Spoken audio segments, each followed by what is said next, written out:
To being here today, and I'd like to call this meeting to order. Welcome to meeting number 5 of the House of Commons Standing Committee on Government Operations and Estimates. The committee is meeting today from 7:09 to 9:09 today to hear from the President of the Treasury Board and officials on the main estimates 2020-2021. And I would like to thank the President and the officials who have agreed to stay longer such that we can get this in. I appreciate that. Pursuant to motion adopted by the House on Wednesday, September 23rd, 2020, the committee may continue to sit in a hybrid format.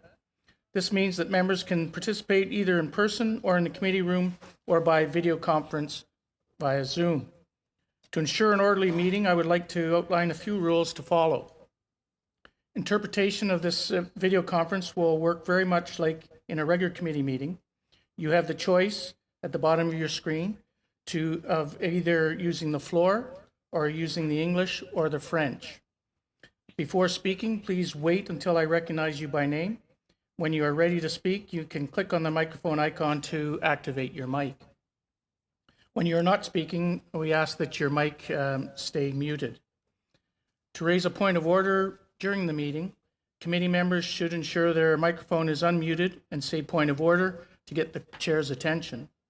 In order to ensure social distancing in the committee room, if you need to speak privately with the clerk or the analysts during the meeting, please email them through the committee email address. Yesterday, the clerk sent out the speaking notes of the President of the Treasury Board, and I will now invite the President of the Treasury Board to make his opening statements. I would ask if the Minister wouldn't mind briefly just introducing those who are with him as well. I appreciate that. Mr. Minister?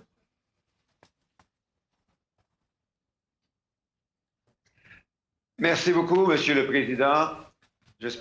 Thank you very much, Mr. Chairman. I hope you can all hear me. First, I'd like to thank committee members for the invitation today to discuss the 2020-2021 main estimates, which were originally tabled last February. I'll also very briefly speak to the supplementary estimates B, which have just recently been tabled. I'll start in English, and then I will continue in French. We am going to present to you, members of the committee, the staff that will be there to assist. With me today and with you is Glenn Purves, Assistant Secretary, Expenditure Management Sector, Karen Cahill, Assistant Secretary and Chief Financial Officer, and Sandra Hassan, Assistant Deputy Minister, Employment Conditions and Labor Relations. To begin, therefore, I would like to bring to your attention the main estimates 2020-2021. These main estimates provide a detailed view of responsible government spending to support the creation of opportunities to Canadians from coast to coast to coast, and therefore reinforce Canada's status as a responsible citizen of the global community. Following the recent prorogation and return of Parliament, these same main estimates were retabled on September 30th to allow their continued study. They present a total of $125.1 billion of budgetary voted expenditures and $87.2 million in non-budgetary voted expenditures. These main estimates also include information on $179.5 billion of statutory budgetary spending and $3 billion of statutory non-budgetary spending. Now, as the members of your committee continue to review the main estimates and supporting documentation, it will become clear to everyone that the spending plan is closely aligned with the priorities expressed by Canadians in the pandemic. That includes also the understanding that Canada must continue to work towards reconciliation with Indigenous peoples. The expenditure plan therefore describes significant amounts for Indigenous health and social services, for greater access to early learning opportunities, and new investments to advance the proven benefits of Indigenous self-determination in education. Mr. Chair, Canadians understand that we have an obligation to be a force for good here in Canada, but also in the world. The spending plans in the main estimates therefore support measures to advance human rights, invest in our armed forces, and diversify Canada's trade and investment opportunities. Nous reconnaissons aussi que l'environnement et l'économie vont de pair. This is a recognition that the environment and the economy go hand in hand. For that reason, the spending plan includes important investments for action on clean growth and climate change. Finally, turning to my own department, the planned expenditures for Treasury Board Secretariat includes $2.2 billion in order to fulfill our obligations to hardworking public servants under the Public Service Insurance Plan, and also to contribute $282,000 to the Open Government Partnership. There are also central votes essential to helping the government address pressing issues and expedite the implementation of programs and services in a responsible manner. Mr. Chair, I'll now briefly discuss the 2020-2021 Supplementary Estimates B. These supplementary estimates present information on spending requirements that were either not sufficiently developed in time for inclusion in the main estimates or have subsequently been refined to account for developments in certain programs and services. The Subs B continue to report on spending authorized through COVID-19 Emergency Response Acts, providing transparency and accountability in the use of public funds to deliver programs and services to Canadians. A total of $79.2 billion in budgetary spending, including $20.9 billion to be voted on by Parliament and $58.3 billion in forecast statutory expenditures. Of these amounts, roughly 74% of the voted requirements and 96% of the additional statutory forecast are for government's emergency and economic responses to COVID-19. The voted spending in these estimates for emergency responses to COVID-19 includes $5.4 billion for medical research and vaccine development and $2.2 billion for purchases of personal protective equipment, medical equipment, and supplies. There are also economic responses to the pandemic. These include $2.4 billion in support for small and medium-sized businesses, salary top-ups for essential workers, and funding for provinces and territories to safely restart their economies and bring students back to school. In addition, my department, the Treasury Board Secretariat, will receive $585 million for public service insurance plans and programs. In conclusion, Mr. Chair, our government has a responsibility to ensure Canadians have the support they need during the COVID-19 pandemic and to promote economic recovery and prosperity going forward. We do this by investing in critical health care and supporting the safe restart of our economy. Our spending plans will ensure that Canada and Canadians thrive and succeed. Les hauts fonctionnaires et moi-même. My officials and I thank you again for the invitation to appear before you today, and we'd now be pleased to take questions from the committee. Thank you. Thank you, Mr. Duclos. I appreciate that. We'll go into our first round, and the first round is 6 minutes. And the first speaker will be Mr. Paul Hughes for the Conservatives. Mr. Paul Hughes. Mr. Chair, point of order. Certainly. I don't want to intervene, but I'm hearing that the staff is having some issues calling in. So if somebody can look at that, that'd be great. That's it. Certainly. Everyone's just hold on for a second. We'll just straighten this out. We think it's been fixed now. Okay. So please ask them to continue. It should work. Okay. We believe that it's been fixed now, so if we'll try continuing. If there's an issue, then we will address it if we can, Mr. Drouin. Mr. Paul Hughes. Thank you, Mr. Chairman. And good evening, Mr. Minister. Thanks for being here tonight. First, I'd like to say, Mr. Minister, to you and your team that we're here to talk about the main estimates. In a few weeks, we'll talk about the supplementary estimates. So, my first question, do you have any idea when your government is going to table a budget? Thank you, dear colleague. Thank you, Pierre. Mr. Paulus, I'm very pleased to be here with you today, and I'll be pleased to come back at a certain point to talk about the supplementary estimates B. Clearly, budgets are integrated, so it's important, I think, for your members to understand the integration and the fact that these estimates complement each other. So we've got the main estimates and the supplementary estimates. Now, with regard to the economic update, which is coming, my colleague, the Minister of Finance, as you can imagine, is working very hard, and she's looking forward to announcing the exact date when that will be tabled. Thank you, Mr. Minister. I read Treasury Board guidelines on procurement policy. Can you tell me why Frank Bayliss, your former colleague, got a contract shortly after he left public life? Well, I'll briefly answer that question. But, in fact, Ms. Anand, who is the Minister of Procurement, has already said that she will meet with you soon. I know she's looking forward to doing so. And, in fact, when she appears, you can put that question to her. I understand that Ms. Anand is responsible for government procurement, but Treasury Board guidelines fall under your responsibility. So, does your policy allow companies like Mr. Bayless's company to get a contract of $237 million because the policy does not say that we have to make sure that fair prices are paid for procurement, and yet this contract is above market rates?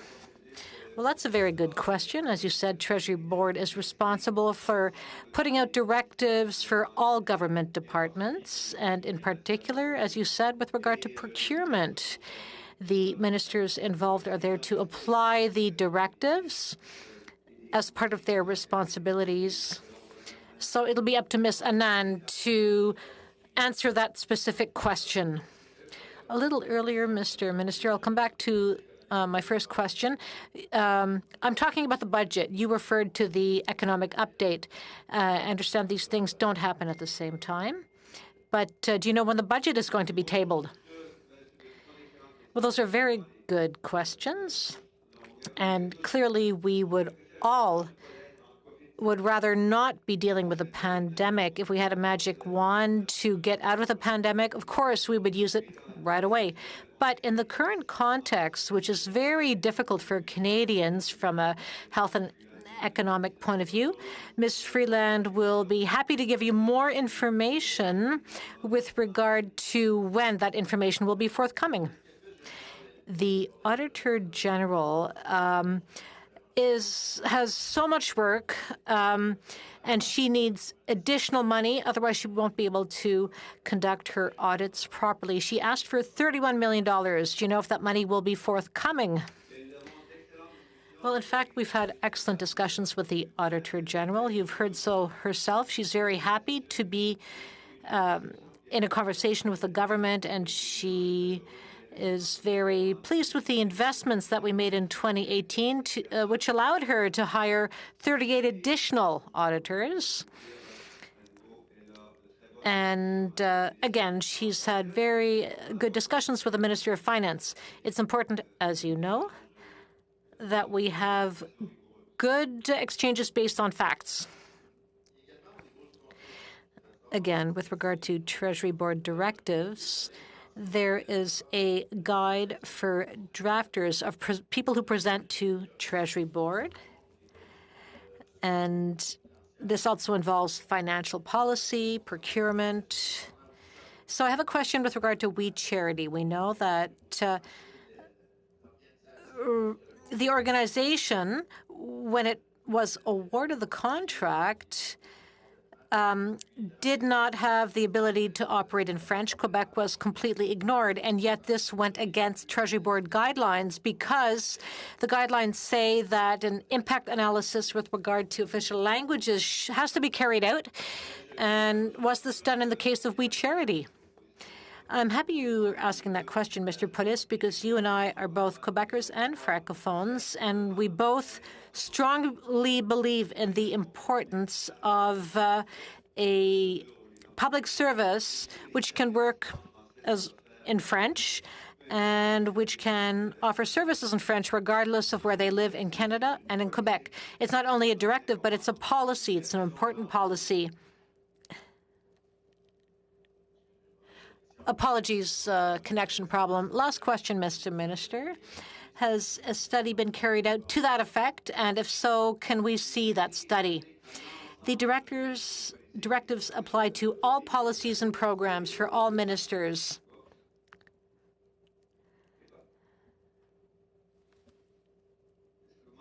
Can you hear me?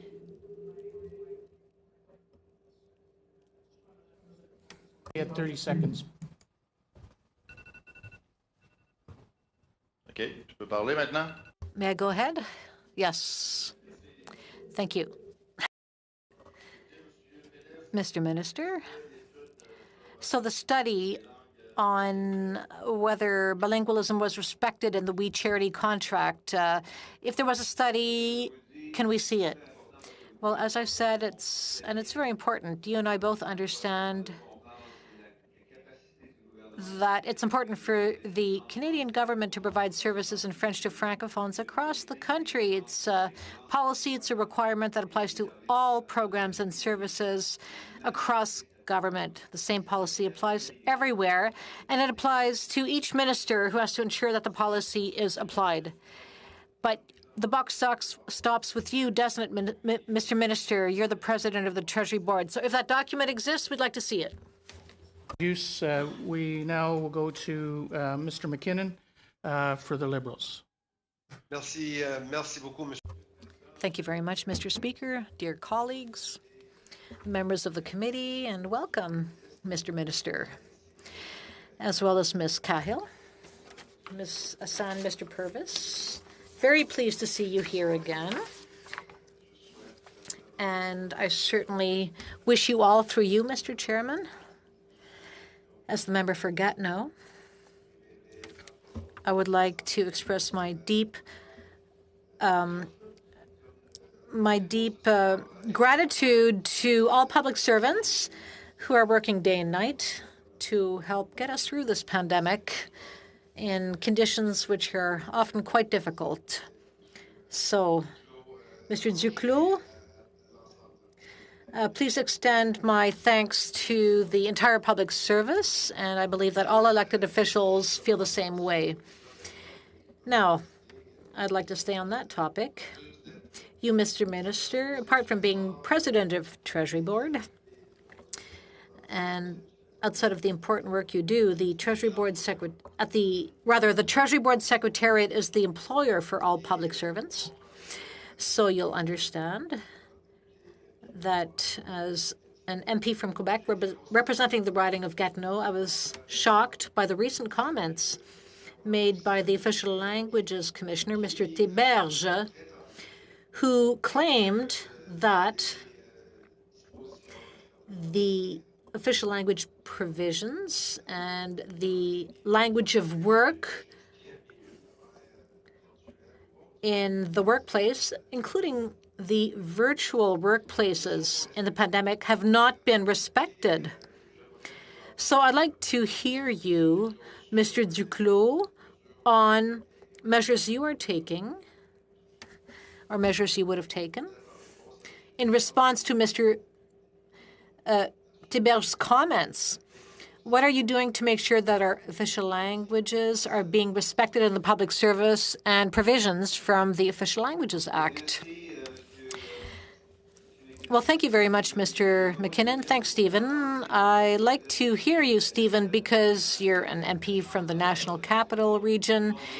There are many public servants in your riding, and they're working very hard in sometimes difficult conditions now in the pandemic, because often it's hard to strike a work-life balance. So thank you so much. I wish I had as many federal public servants in my riding, but I represent another capital. There are a lot of public servants there as well. So in Quebec City and in Gatineau, we are very grateful to all these public servants. Now, in Ottawa, of course, more than in Quebec City. In Ottawa, we have the obligation to make it clear that public servants should be able to work in the official language of their choice, including French. So as soon as I heard what Mr. Théberge said, he said that some public servants felt they couldn't work in French.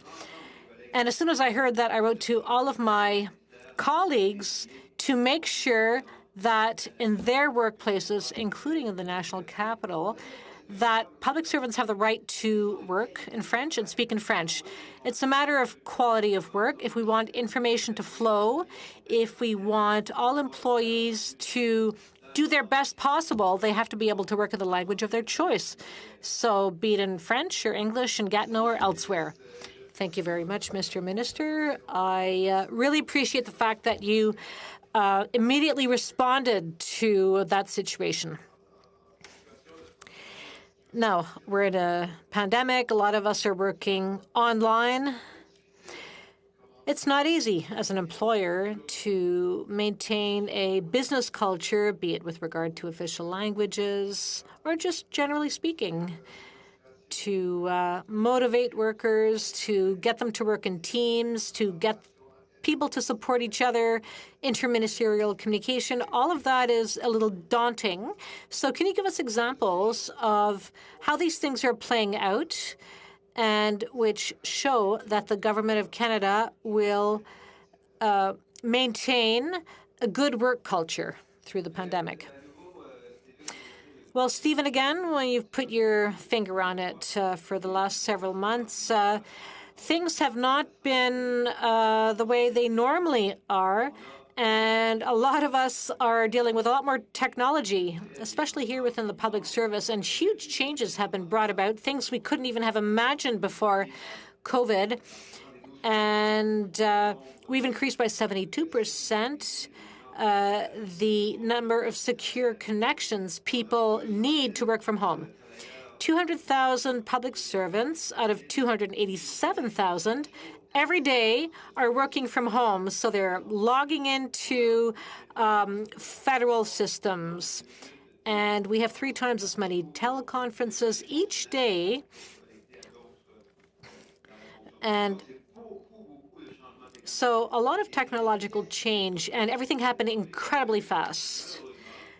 But unfortunately, and we'll fix the problem soon, unfortunately, some things fell by the wayside. And one of those things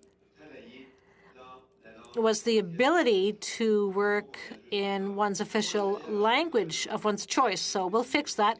The same thing happened in the House of Commons at the start. It was kind of tricky to speak on the right channel or to access the interpretation. And we're working on that in the House and elsewhere in the public service. I appreciate that. Ms. Vignola, 6 minutes.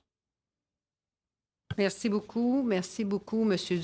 Thank you very much, and thank you, Mr. Duclos, for being with us this evening.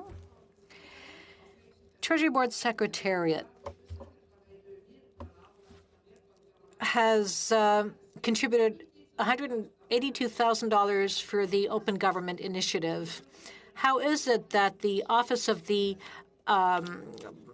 Parliamentary Budget Officer, who is independent, in his report today on the Supplementary Estimates B 2021, he said that the amount of information made public with regard to government expenses is lacking, and therefore members of Parliament cannot do their job, which is to supervise how the government is spending taxpayers' money.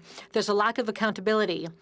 And obviously, for MPs, transparency is important, but it doesn't seem to be important for the government. So this is one of three problems mentioned by the Parliamentary Budget Officer. So how is it that the government is not being transparent, and yet the government claims it is an open government? Thank you very much, Madame Vignola, for your question.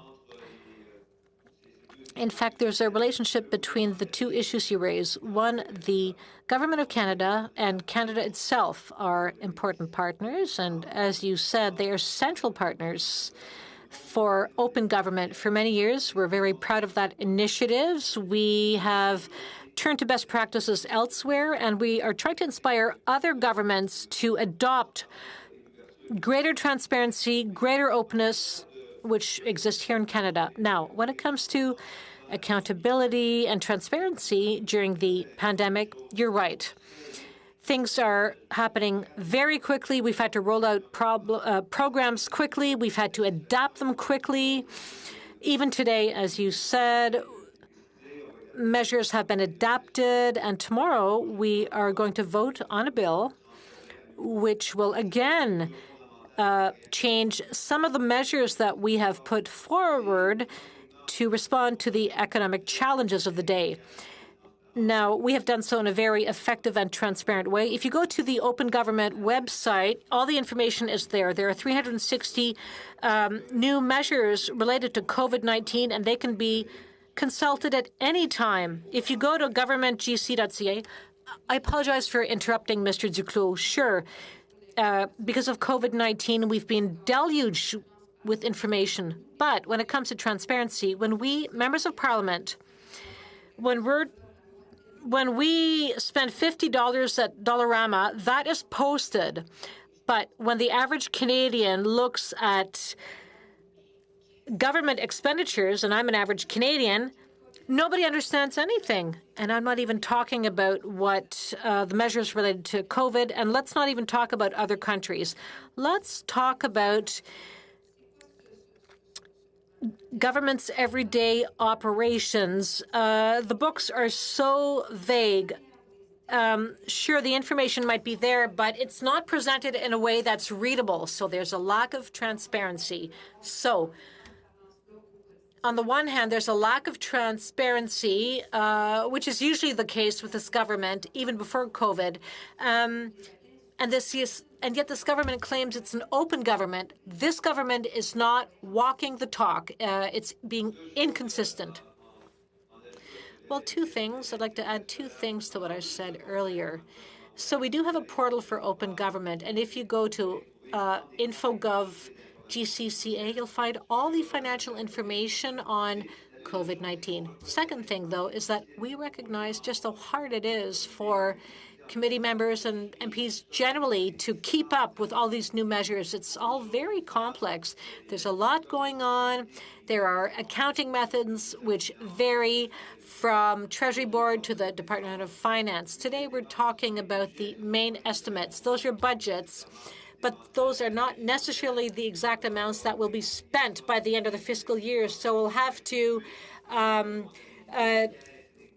do a reconciliation at the end of the fiscal year. It's very complicated for everyone, but we're doing everything we can to be transparent. Thank you, Mr. Duclos. There's always room for improvement. Now, I've seen that health care spending has disappeared from the books, and I wonder why, and why they were not put in basic expenditures for the department, because these are amounts we can forecast. I don't know why only part of healthcare expenditures appear in the main estimates and the other parts appear in the supplementary estimates, BCDE. Those expenditures are predictable for healthcare, aren't they? Actually, quite the opposite. Those budgets were increased, and it might be more difficult to find your way through them. However, I have experts with me tonight, Sandra in particular. Perhaps, Sandra, you could answer the minister's question and tell us now how healthcare expenditures are being forecast in the main estimates. To be a little more specific, 15 seconds, vote 20 has been amputated by $287.5 million. That's a huge cut. I just want to make sure there's no confusion, so I will turn to my senior officials. Mr. Minister, perhaps I can answer that question. Sure, go ahead.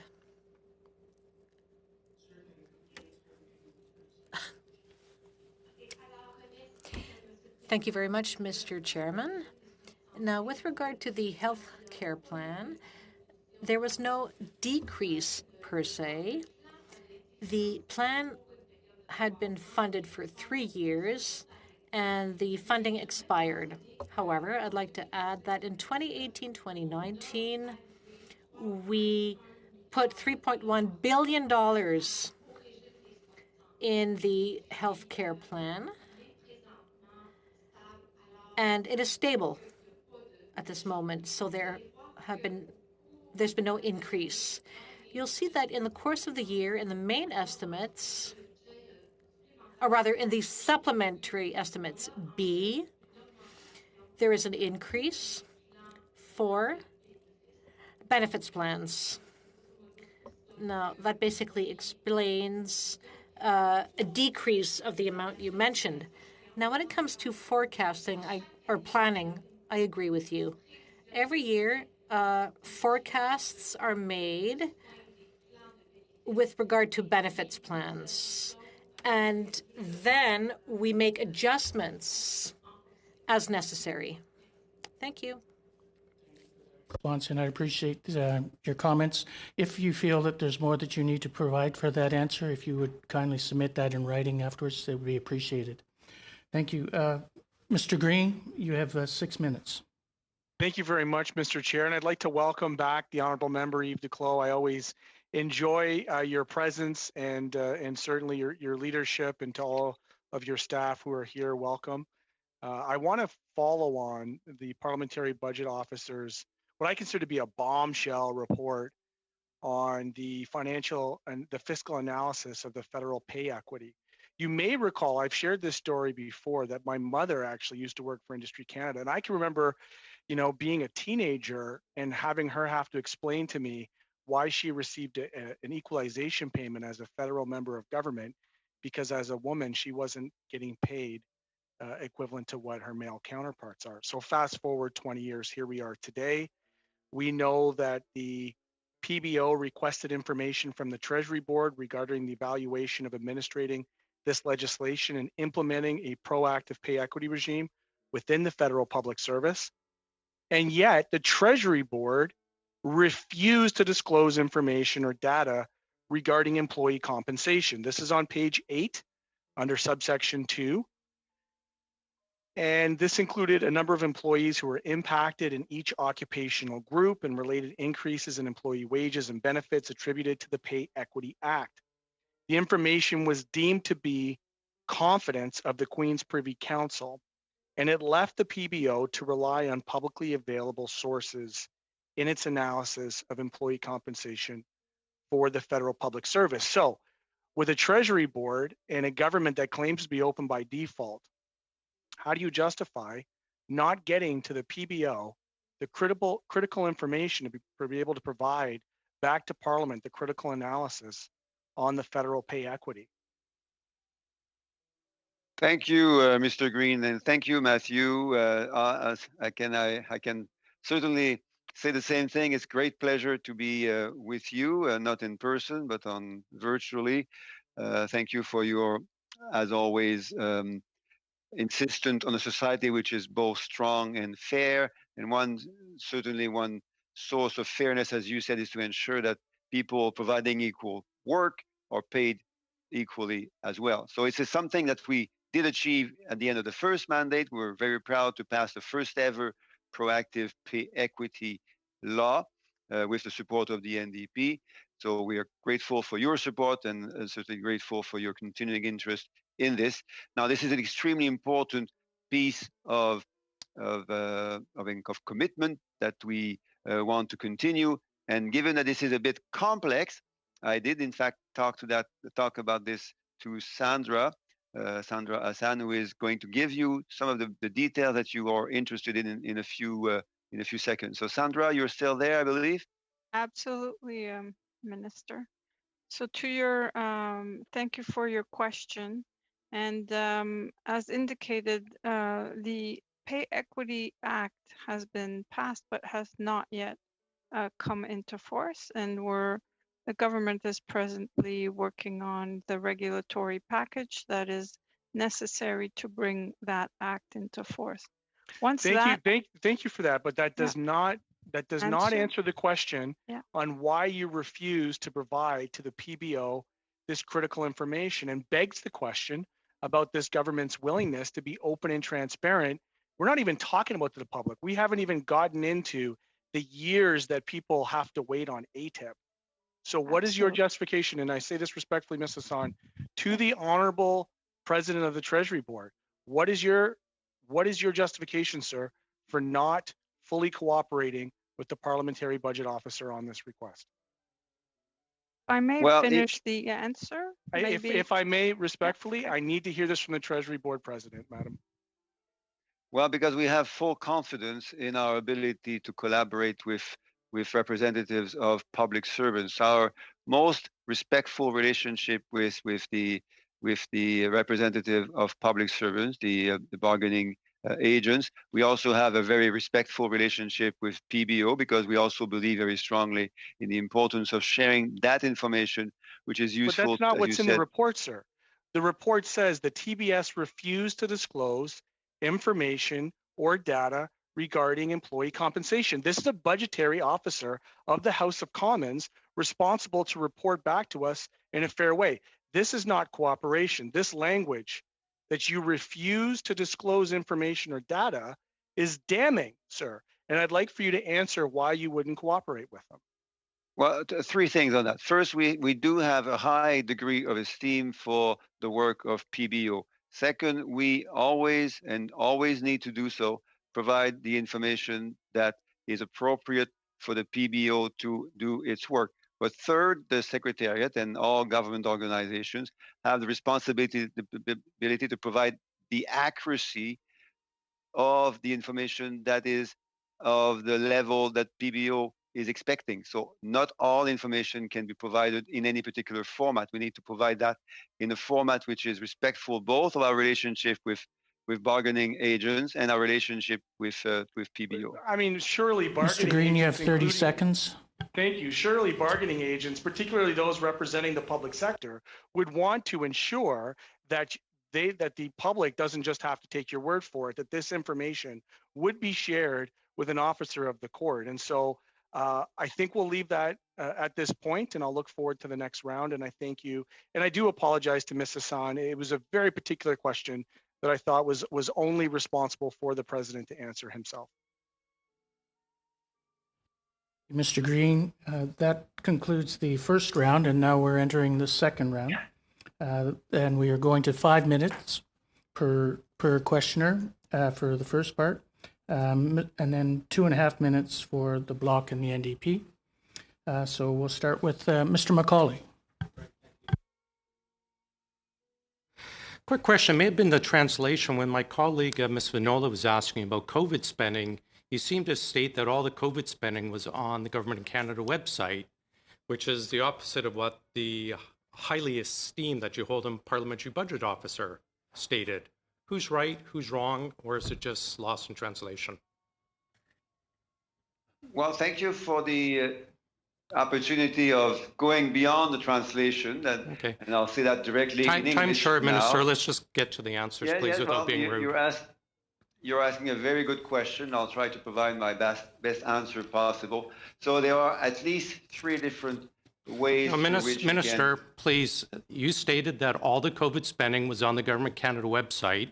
PBO says otherwise. Would you provide us with the URL, please, then, if it's all on the website, or would you like to detract that earlier statement if you are incorrect? No, what I try to say, and I certainly would like to be as precise as I can, and I can be and should be, is that all of the financial information related to the budgetary estimates process, in which you are obviously very involved. All of that information is available on GC InfoBase with a lot more detail than we can perhaps talk about today at the meeting. Let me just get back to Mr. Paulhus's earlier question. Official Languages Act, there's something that triggers when they're providing or asking for money, that a couple items will trigger a need for a completed official languages checklist and official languages impact analysis. Now, we would have done this. The analysis should have included a summary of the official languages impacts and cover steps taken to ensure Treasury Board ministers that the program complies with the official languages. It's very, very clear that the WE program did not comply with the Official Languages Act. It would have triggered an analysis which would have gone to you for approval. Did you see this analysis? And if you did, why would you have signed off on it to allow the money for WE when very clearly it violated the Official Languages Act and would not have passed Treasury or passed the smell test for the Treasury Board? Well, thank you very much, Mr. McCauley, for your interest in official languages. No, I'm interested in Treasury Board guidelines. Please stay on the subject. Did you see the analysis? Did you sign off on it? And did you agree to it? Please answer that. And on that particular aspect, there are two different things. First, the very important responsibility of Treasury Board to provide guidelines to all departments. Did you see the analysis, Minister? Did you agree with it and sign off on it? Simple questions. $910 million, did you see the analysis? Did you sign off on it? So a simple answer, the important responsibility of Treasury Board to provide official language guidelines, and you understand that really well, and I'm grateful for that ability and interest. And second, did you see the impact analysis, Minister, and did you sign off on it? And then the second, responsibility of Minister, did you sign it? Did you see the impact analysis that is required, and did you sign off on it? It's a simple question. It's required by you under Treasury Board guidelines. Did you do your job? Did you see the impact analysis that would have been done? And did you sign off on it? Now, being a very experienced member of Parliament, Mr. McCauley, you will know the two distinctions between the guidelines provided by the Treasury Board and the individual responsibility of individual ministers and departments to apply and to demonstrate that they did indeed apply. It would have triggered, before it was approved, it would have triggered the analysis, the impact analysis. So to get that $910 million, it would have triggered it. It would have been required under Section 2 and Section 6. It would have been required. And it would have gone to Treasury Board. So I'm going to assume the answer is you do not know. I'm fine with that. I would like you to get back to the committee, though, if the impact analysis was done as it was required, and did you sign off on it? And if you did not, who from Treasury Board would have signed off on it? Now, I'd like to move on, please. Now, according to the government website, very first quarter of COVID, or pre-COVID, first quarter of the year, economy is doing well. The average wage settlement for unionized employees across the country, all sectors, was 1.6%. During COVID, when millions of Canadians were losing their jobs, you settled and gave a 2.6% increase to public servants, a 62% increase over what the average Canadian would have received during the good times. Why would you give such a generous increase when the country is in such a raging economic downfall and running such massive deficits? Why would you give such an increase far above what the private sector was giving to unionized employees? Minister, if you can give a quick answer to this, please. COVID meltdown. Well, very brief answer. Thank you, Chair. First, respect for the work of public servants. Second, respect for the capacity of taxpayers to pay for the important work of the public service. And third, if you look carefully, Mr. McCauley, $1 you'll see trillion deficit, and you say they've got the capacity for more spending. Wow, that's very generous of you No, on the if you look, taxpayers' back, if you look very Minister. carefully, you'll see that Minister, there is a declining scale over the settlement, which is reflective of the advice and comments that you have just provided. It's Thank you, about Minister. 60% And, higher Mr. than the Macaulay, declining your scale time of the is up. private sector if We'll you now looked at go your own to- website, Minister. Order, please. Mr. Drouin, you have 5 minutes. Merci beaucoup, Monsieur le Président, et je vous Thank you very, very much, Mr. Chairman. I'd ask you to also make sure that when a question is put, we actually get to the end of the answer, because it's hard for me to understand, especially here virtually. And Mr. Minister, thank you for being here, and thank you to your senior officials. I know that some MPs think that we are responsible for micromanaging the public service, but normally that's not our role. We are like the board of directors. We look at governance issues, and it's up to the public servants to do the professional work they've done so far. And I know that COVID-19, we've had feedback from all MPs, and we needed that feedback. And now, I'm also an MP from the National Capital Region, so I'd like to say a big thank you to the public servants who have done outstanding work. If 1 year ago you would have asked me whether it'd be possible to roll out a program within a month, I would have said that was impossible, but it was done. So thank you, Mr. Minister, to you and your team, and to all public servants. Now, with that, I know that various questions were put by Mr. Green, and so I think I'll give Ms. Hassan the time to answer those questions. The question had to do with the parliamentary budget officer, and so could you answer Mr. Green's questions? Yes, I'll give Sandra the floor, Francis, but I have to jump in here and just say that I agree with you about what you said about the public service. We've seen in the last few months that public servants are dedicated, even when it's really hard for them to balance their work and their personal lives.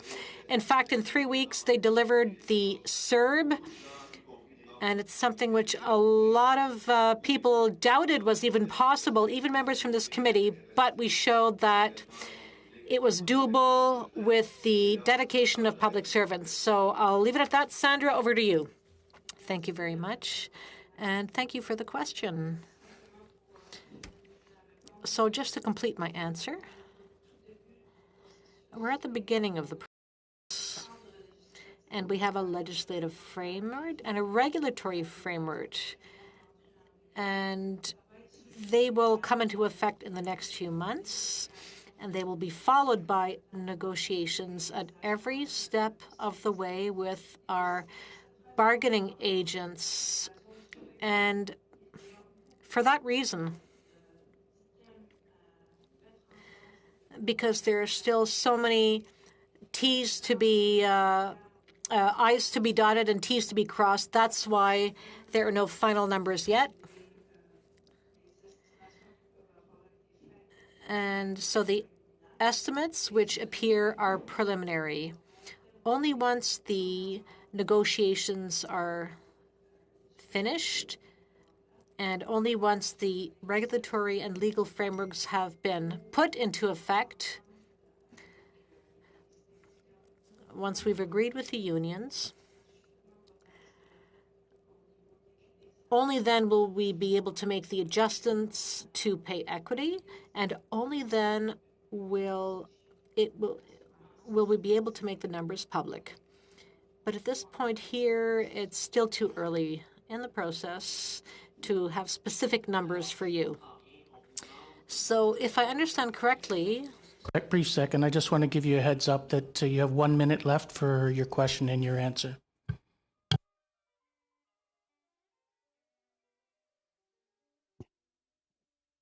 Go ahead. I'm assuming, Chair, that was for me, not Mr. Duclos. I apologize, Mr. Drouin. I apologize. C'est bel et bien. So, Ms. Hassan, if you have to run a marathon, you're only halfway, so there's still a lot of work to be done. And once you have all the final numbers, are you telling us that you will give them to us and the parliamentary budget officer? It's what you do normally. So it's fair to say that right now we're dealing with estimates and we still have work to do. Yes, I think it's generous of you to say that I'm halfway through my marathon. Alrighty. Brief question, Mr. Minister. I know that you believe in official bilingualism, and we often talk about the importance of bilingualism. Some of my colleagues have said certain things about contribution agreements. You have to sign those, and I know that there's an official languages lens. This is a hypothetical question, but Mr. Minister, you don't sign each and every contribution agreement in the Government of Canada. That would be impossible, wouldn't it? Oh, I'm sorry. I think I misunderstood, and I did so in good faith. I think there's a bit of misunderstanding about how the government machine works. We'll now go to Ms. Vignola for 2.5 minutes. Merci beaucoup. Thank you very much. Now, on page 24 of your 2020-21 departmental plan, Treasury Board Secretariat is supposed to create a healthy workplace. That's a good thing. It's what we all want. In 2019, 50% of employees said that their workplace was psychologically healthy, but COVID, of course, changed a lot. Have public servants been surveyed lately? Ms. Vignola, I'm so glad you asked that question. Let me turn to Sandra again. But clearly, as you've suggested, COVID-19 has created a lot of anxiety and has made life a lot harder. I'm sorry, Mr. Duplessis, can you answer the question? Well, I think the best person to answer your question is Sandra. Thank you. Actually, a lot of work was done to make sure that we created the tools so our public servants could look after their mental health. Now, to answer your question on the survey, it hasn't been completed yet, but we will actually do a survey in government just to see how public servants feel about working online. A brief further question. Which companies do you use to support employees when they need psychological services? And how much money is invested to make sure there is a healthy workplace? Treasury Board Secretariat has developed a mental health Center for Excellence, and there were so many potential issues that we saw which would come as a result of COVID-19. So we created a specialized group to look at mental health issues with regard to working from home and just with regard to the pandemic. So we've created tools which employees can use if they feel anxious or distressed, and if they felt psychologically they were not doing so well. So again, we've got tools to help people manage their issues online, to help them fight against a feeling of being isolated, because of course, with all the physical distancing measures, we ask so many people to work from home. And many of those people feel extremely alone. Sure, absolutely. And how much would that cost? Unfortunately, 2.5 minutes goes by very quickly. Mr. Green, you have 2.5 minutes. Thank you very much, Mr. Chair. Mr. Duclos may recall, I think maybe the first question perhaps that I asked as a parliamentarian in this committee was around the settled but uncompensated land claims. And I now see that grants to First Nations to settle specific claims and special claims negotiated by Canada by the Special Claims Tribunal had close to $2 billion, with about 1.5 used up last year. There was a variance of about $500 million, $416 million. How can he account for that? And is that money that has been allocated and just not paid? And if so, what's the holdup? Thank you. You're indeed very right in saying that you have had an interest on that for a long time and a keen and detailed interest. So I'll turn immediately to Glenn, who will give you an appropriate answer. Thank you, Mr. Green. It's a great question. So you're correct. There's every year there's a certain amount that's been identified in terms of receiving payment authority from Parliament in order to settle specific claims of multiple types. So in this supplementary estimates B, for example, we've got funding of specific claim settlements of about 760 million. In order to settle a litigation settlement, there's about 89 million. So there's different classes of these litigation claims that come forward. What's in the, any what's given the total, fiscal year. What's the total claim? I only have about a minute left. What's the total outstanding claim of all land claims that are currently under tribunal? So I have a line of sight in terms of when they actually need the funding in order to be able to make payments. In terms of what the contingent liability is and so forth, I don't have that line of sight. Is that something you can get back to us at? We could check with the with those with responsible and get back to the committee for sure. But just to answer your question, sometimes we have to move money between fiscal years because the payment actually isn't able to be made in that fiscal year. And so sometimes what we do is we call it a reprofile, and we move the funding from one year to the next. So as the variance 30 seconds. reprofiled to the 2020-2021 main estimates that are accounted for, almost 1.4 billion. So a combination of new funding and reprofiled funding in that amount. Okay, thank you. Thank you very much, Mr. Green. Mr. Lloyd, you have 5 minutes. Thank you, Mr. Chair. Thank you, Minister, for coming. I want to follow up on the question from my colleague, Mr. McCauley, and ask Minister, can you commit to us today that you will provide this committee the language impact analysis for the We charitable contribution decision to our committee? Can you commit to that? Well, again, I would like first to thank you and to commend you for that interest in official languages and the ability of French-speaking Canadians to receive the services that they need like anyone else. Now, I have said two things to Mr. McCauley, which I will repeat briefly. Well, Minister, I just want a yes or no. Will you provide that analysis? Well, I said, A, the guidelines that Treasury Board provide, and B, the responsibility that individuals... Désolé, point d'ordre, faudrait que Monsieur Purvis ferme un peu son micro. Point of order, we're getting some feedback here. So you're not committing to provide that, so I guess I'll move to my next question, Minister. I did appreciate last May, Canadian Press reported that you sent a letter to your cabinet colleagues asking them during this time of pandemic to put a high level of importance on access to information and accountability and transparency.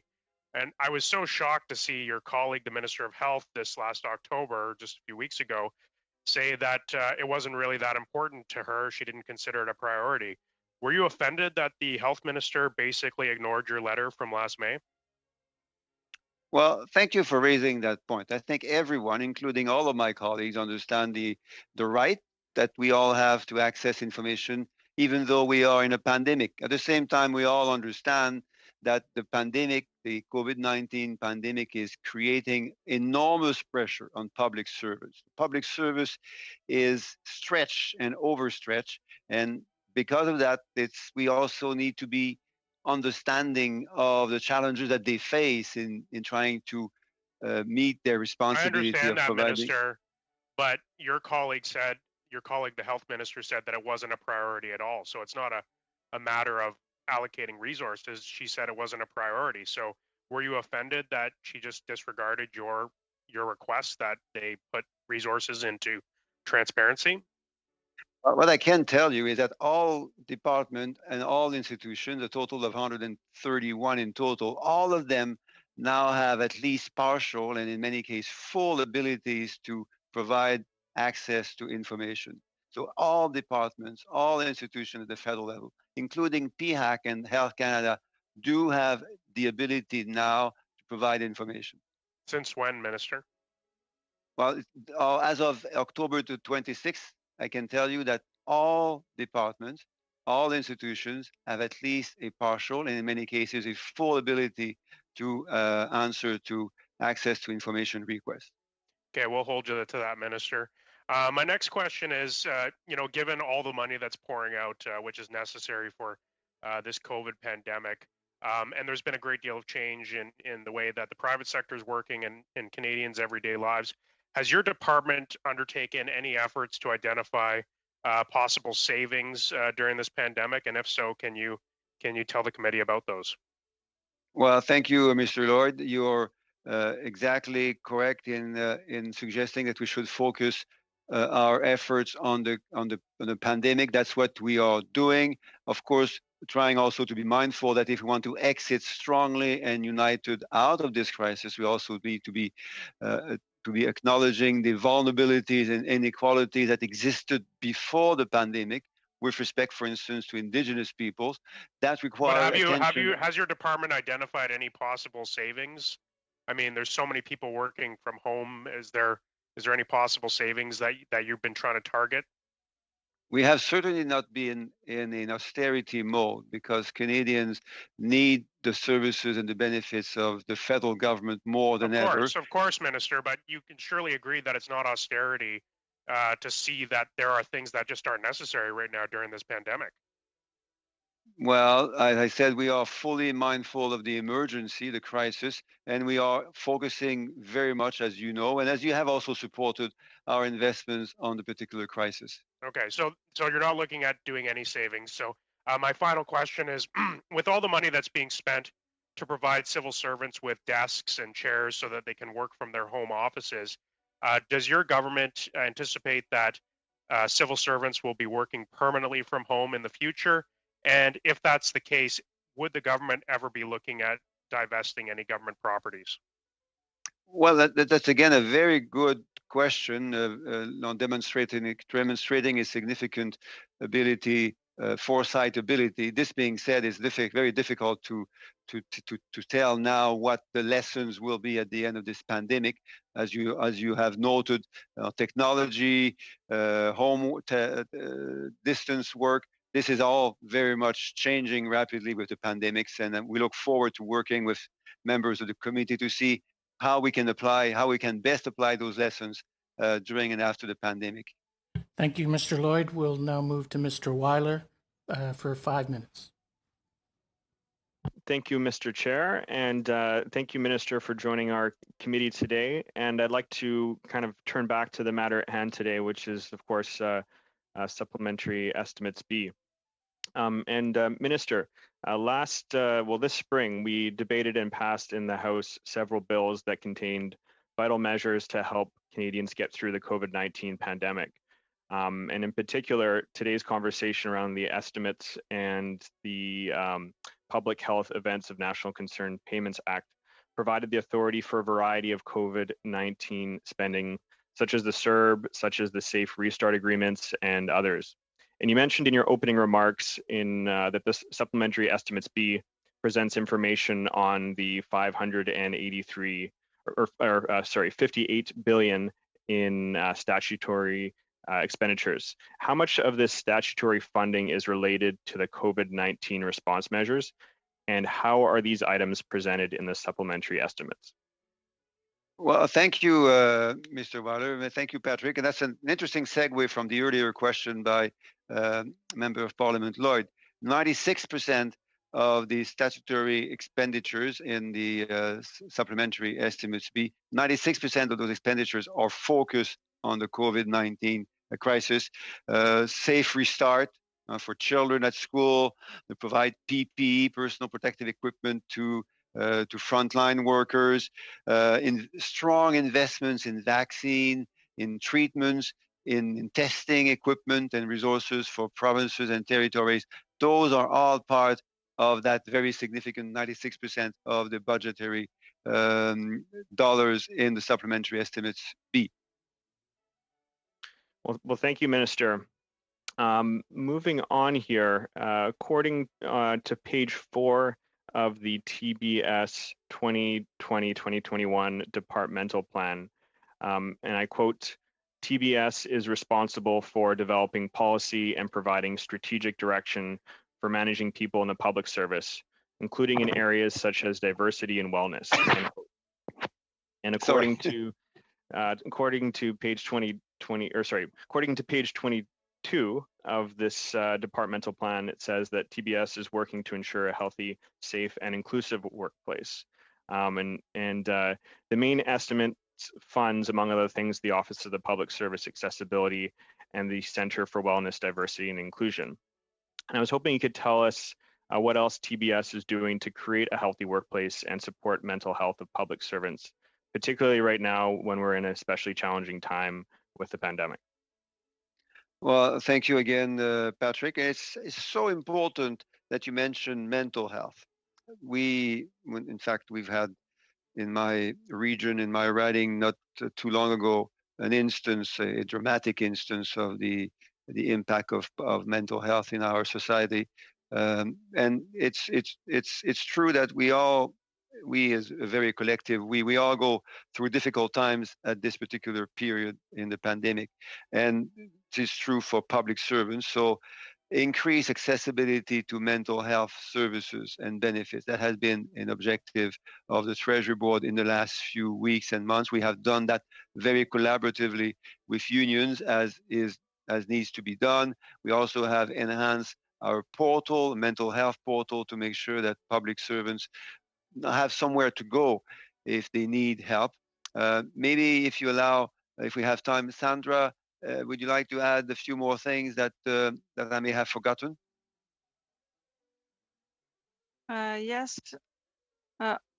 The Treasury Board has been very focused on the health of its employees. In addition to what the Minister has indicated, we have, of course, extended the some temporary measures to allow expanded mental health service providers and have removed some requirements that used to exist.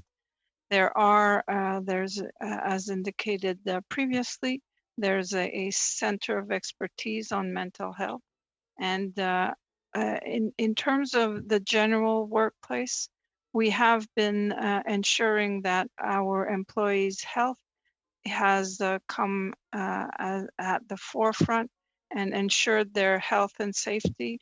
And from the beginning of the pandemic, have created a workplace where we have ensured that employees could work from home, have expanded the capacity for them to be able to log on to our infrastructure so as to be able to work their days in a safe environment when the situation in different regions is such that it's preferable or recommended by the public health authorities to be working remotely. Also, when we were developing over the course of the summer the plans for a return to the workplace, we worked hand in hand with the bargaining agents and the occupational health and safety committees in order to look at the workplaces and ensure that if and when we would be returning to the office, the employees would be offered an environment that is safe for them, ensuring social distancing, and also ensuring that the other measures were put in place so that when employees do return to the workplace, their workplace is a safe place for them to work. Thank you, Ms. Hassan, for your answer, and Mr. Weiler for your questions. We've now come to the end of our first hour, and at this stage, the minister, you're welcome to stay if you'd like. I'm sure that the members would love to have you here if you want to answer further questions. But I do understand if you do have to leave, then I will throw that out to you. If you'd like to stay, you're welcome to. If not, then we will suspend briefly while we bring in the witnesses for the next hour. Minister, are you wishing to stay? Merci, monsieur. Let me run something very briefly. Comme député, la tâche que nous avons. As MPs, we've had a difficult job over the last few months. I want to say congratulations. Keep up the good work. It's not easy. We have to be there for each other because that's how we're going to come through this stronger and more united. Thank you.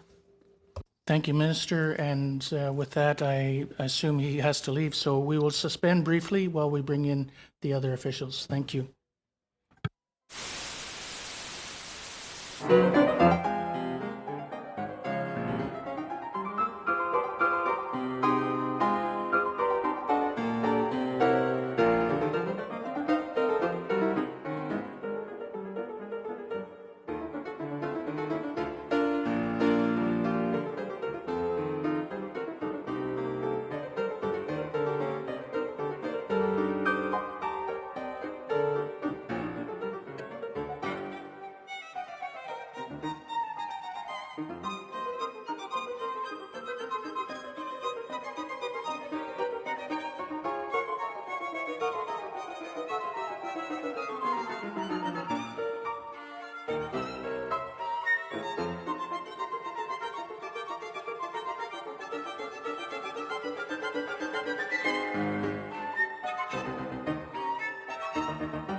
We've now into the second hour, and we have officials from the Treasury Board Secretariat as well as the Department of Finance, and I thank them all for being here today, and hopefully Ms. McDermott will be able to join us as we go. We're going to start with 6 minutes and the first round, and so Mr. Paul Hughes, you have 6 minutes. Merci, Monsieur le Président. Thank you, Mr. Chairman. To begin, I'd like to ask, I don't have the name in front of me, officials from the Treasury Board Secretariat. I asked the minister earlier whether the official language impact analysis had been applied to the We Charity contract. The minister didn't seem to know, so I'm putting the question to you. Was that impact analysis done?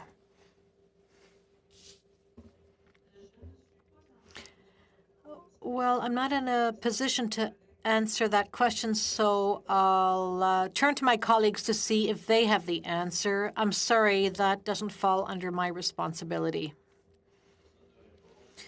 No one is responding. Okay, I'll continue with other questions. You're aware of the access to information request which was made, and what we seem to understand that from the start of COVID, there were 3,155 access to information requests were made versus 15,000 last year. The minister started to answer the question, but he didn't finish. So how many ATIP requests have been made from the start of the year? I don't know who I should put the question to. Perhaps you? I think Karen can answer that question. Thank you for the question, but as Sandra said in answer to the previous question, unfortunately, I cannot answer that question since access to information is not part of my responsibilities. It's a pan-governmental issue. Thank you, Ms. Cahill. Ms. Hassan, I have a question you can probably answer. With regard to public servants, we were told earlier that about 200,000 public servants every day work remotely. Out of 257,000, they connect into the House systems. So if 200,000 people log in every day, does this mean everyone is working from home? I imagine they do so for work purposes. Yes, sir, you're right. These people are working remotely. And the statistics are to that effect. In fact, from the start of the pandemic, so it started in March, April, May, and now we're in the second wave. But yes, those who connect to the government network are the ones who cannot come in person. And these are people who are able to work remotely. Unfortunately, some employees cannot work from home. Actually, that was my second question. I'd like to know, because I know that you're responsible for the public service, so we'd like to know exactly what the breakdown is. So there are 200,000 public servants who can work remotely. What about the other ones? Are the other ones on 699 leave?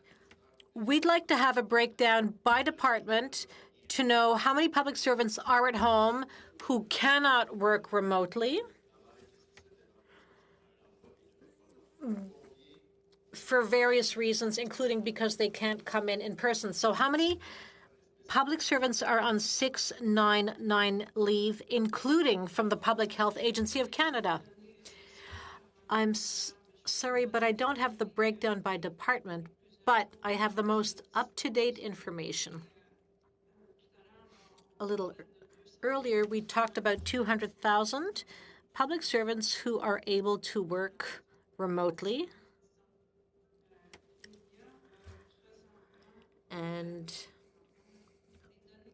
so based on the information I have, it is current to September 7. We have 8,483 employees who are on 699 leave. As for the other employees, well, many of them come into work. They come in person. For instance, correctional officers and people who work for the Food Inspection Agency, some nurses.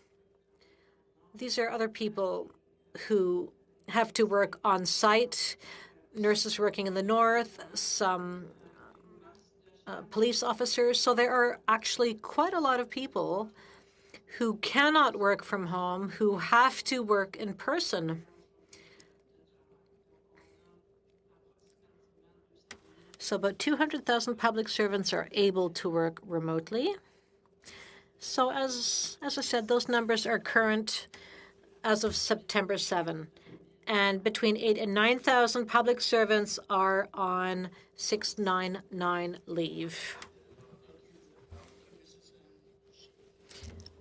You had indicated that they may not have one or two of the answers at that point in time, but if you were able to get those answers and submit that to the committee in writing, it would be appreciated. Thank you.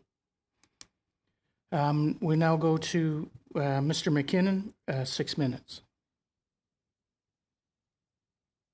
Mr. Chair, my belief is it's Mr. Kuzmerchuk, but I'm happy to pursue questions. Is Mr. Kuzmerchuk? Yeah, I believe. Sorry, I apologize. It is Mr. Kuzmerchuk. Okay, thank you. Thank you very much, Mr. Chair. Really do appreciate it. And thank you very much to all the officials that are here this evening. And I just wanted to state, on behalf of the 9 million Canadians that received the CERB and the countless others that benefited from the suite of programs that were rolled out over the last number of months, I wanted to say thank you from the bottom of our hearts to all of the public sector employees, all the government employees that worked overtime, worked weekends, that worked diligently to bring these programs forward in a timely fashion to help Canadians out in their moment of need. And I just wanted to say thank you on behalf of all those Canadians that the public sector and the public service has served so well during these unprecedented times. So thank you. And thank you very much for being here on a Wednesday evening at 8:30 at night to answer these questions. I wanted to turn to Treasury Board, to TBS, to talk about supplementary estimates, which indicated that TBS is transferring $1.8 million to various departments for innovative approaches to reduce greenhouse gas emissions in government operations. I just wanted to get a sense of what specifically is this funding being used for? Okay. Thank you for the question, Mr. Chair. So excellent question. We have a number of initiatives, and we transferred that money to a number of departments. By the way, this information is also available on the Greening Government website, and I can certainly provide the name, the URL for the website to the clerk of this committee. So for example, under Public Service and Procurement Canada, they have a project to drive PSPC's procurement towards low carbon economy. This project, okay, will allow them to develop a science-based tool that will quantify the number of GHG emissions associated with procurement. That's one example. There are many examples under Department of National Defense, for example. They are transferring money for the CFB Kingston to reduce the GHG again. And this project will design and install a net zero heating source system in 7 buildings on the base that currently rely on steam heat source for an aged gas-fired central heating plant. So there are a number of projects, and in some cases, those projects are not only for one single year, but they will last over a number of years. So you may see those projects in front of you on many occasions. These are only 2 examples, President, Mr. Chair, but there are many examples on our website. Well, that's great. I really do appreciate that. And I know that about 89% of our emissions that are generated federally are generated by facilities, and about 11% is generated by fleet. And I know that it differs ministry by ministry. I wanted to ask you do ministries set their own goals? Do they ever go beyond the goals that are set by the federal Sustainable Development Strategy? Are there some ministries that sort of go above and beyond the reduction targets? This is an excellent question, so I could not respond in detail, but definitely I will aim to find you the answer and respond to the committee. Okay, and I guess just maybe one last question is when a ministry puts forward a project like the CFB Kingston for the net zero heating sources, or PSPC comes up with this low carbon economy tool to measure GHG emissions, is that information readily shared across ministries, those best practices? Is there a way that information gets shared across different ministries? I would suspect that through the Greening Government Center of Excellence, there is the sharing of the best practice information. This is one of the objectives of the Greening Government Center of Excellence, is to ensure that department can benefit from their own best practice and share this information amongst themselves. Oh, that's terrific. That's good to know. Thank you, Mr. Kuzmierczuk. You actually have 20 seconds if you have a quick question and answer. No, just gonna, you know what? I'll use that time to say what a tremendous job you're doing, chairing the meeting this evening. So. Oh, thank you. Ms. Vignola, you have 6 minutes. Merci beaucoup. Thank you very much. On page 3 of the Departmental Plan 2020-21, Treasury Board Secretariat and the Department of Finance are to completely review public expenditures and to make sure that money is spent effectively so that the government can keep on investing in people and to foster economic growth. I imagine those words were written before the pandemic. Nevertheless, this expenditure review, was it ever done? And if so, where are we at? Is Treasury Board Secretariat involved in this review? How is it involved? And when will the results be made public if the review is being done? I'll take this question. You're absolutely correct. Like, I think the events of the pandemic actually took precedence over. Is there an issue with my microphone, or? Le speaker en dedans est tellement. I think the loudspeaker in the room is too loud. I can't even hear the interpretation in my earpiece, and I've got it on max. It's on max. So the issue is, can we turn down the sound of the loudspeakers in the room itself? I apologize, Mr. Purvis, for having interrupted you. It's just the events of the pandemic did supersede effectively that work, and so there's no report forthcoming on that front, and that the pandemic effectively has been the focus of the government, as well as our colleagues at finance and ourselves at Treasury Board as we work through the issues. Ms. Vignola, before you start, just give us a second while we correct that sound for a second. I've stopped your time. OK. Okay. Parfait, merci. Thank you very much, Mr. Chairman.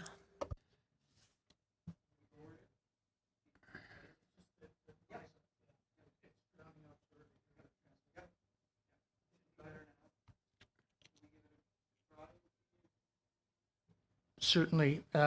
Mr. Purvis, could you just say a couple words for a second? Hello. It's a pleasure to be here. Is that perfect? Thank you. Appreciate that. Great. Ms. Vignola, you have the floor. Donc, je comprends que la pandémie a mis... Sure, I understand that the pandemic stopped the process. But do we expect a return to normal? And will the report be made public, or has it been completely shunted aside and we'll play it by ear? Maybe one day the review will happen. Time being, the focus has been on the response to the pandemic. We would effectively be updating on this departmental plan and this fiscal year through the departmental results report, and proceed on that basis. OK. Merci beaucoup. Thank you very much, and I apologize for the sound. On page 35 of the departmental plan, Treasury Board Secretariat will bring about technological tools to help employees manage their information and work together better. Now, I understand this process was sped up. Teams, SharePoint, Zoom, and other tools for sharing work. We imagine that's what's involved. So the question is, how much did these tools cost? Were any contracts signed? And if so, with whom? What companies are providing the services here on the Hill? Thank you very much for the question, Mr. Chairman. I can answer the question. The answer is yes. We have brought about new technologies to allow all Treasury Board Secretariat employees to work from home and to collaborate, to work together within the department and with our colleagues from other departments. As to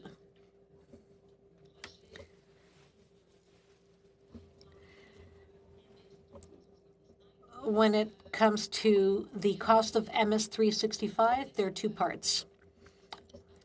One, Shared Services Canada has its share, but I don't know how much Shared Services paid for, because Shared Services is in charge of providing some of these remote working services to all departments. However, I can tell you what we paid, what Treasury Board Secretariat paid. Shall I continue, Mr. Clerk, or rather, Mr. Chair?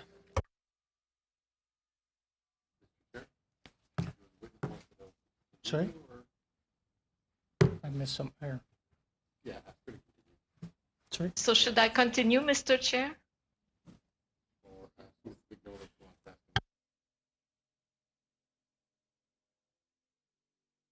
Okay. Ms. Vignola, do you want to ask another question? Donc, j'ai été un petit peu interrompue. I think I was interrupted. The answer was interrupted. You said Shared Services pays for part of that, and you pay for the other part, and I didn't get that answer. I'm sorry I stopped because it seemed there was some issue in the room. So we paid $700,000, mostly in employee salaries and for work done internally. When it comes to your second sub-question as to whether we signed contracts with outside suppliers, that's a question for Shared Services Canada because they buy the licenses for these tools. Thank you.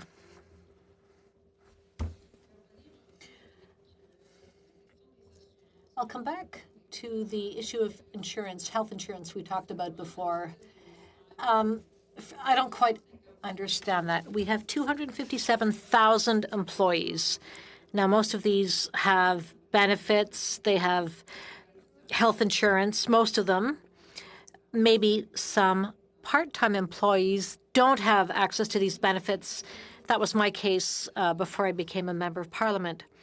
So we're talking about health benefits for the public service. So I'm just wondering how much these cost from year to year. So my question is the total of these benefit plans. Why are they not included in the main estimates?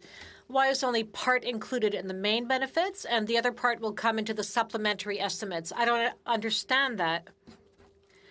And are those costs going up? One, because of the aging population. I imagine the public service is also aging. Thank you.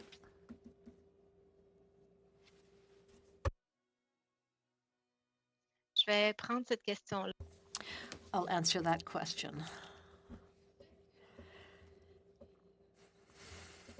Now, these benefit plans, there was a decrease of $511 million in the main estimates. This does not mean that these benefit plans are not important to us. There is funding in place for these benefit plans. We estimate an increase.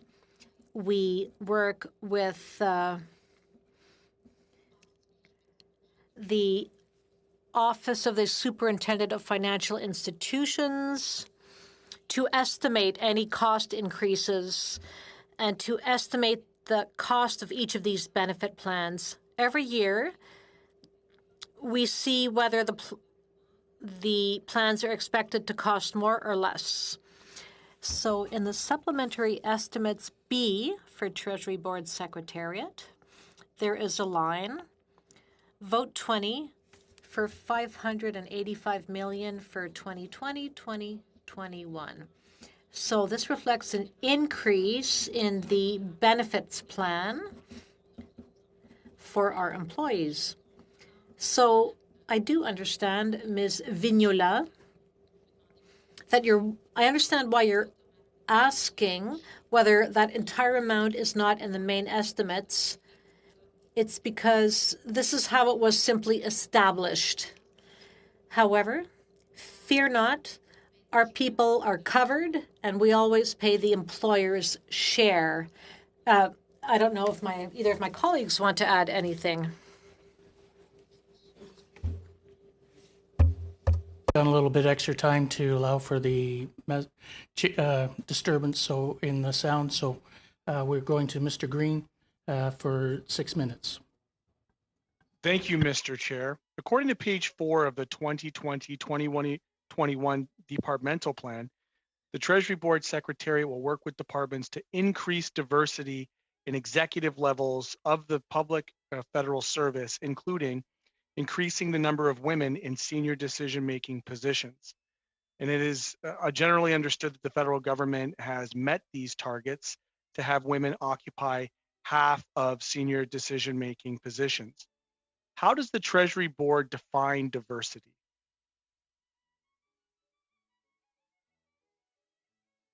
Ms. Hassan, likely? Sandra, are you available for that question?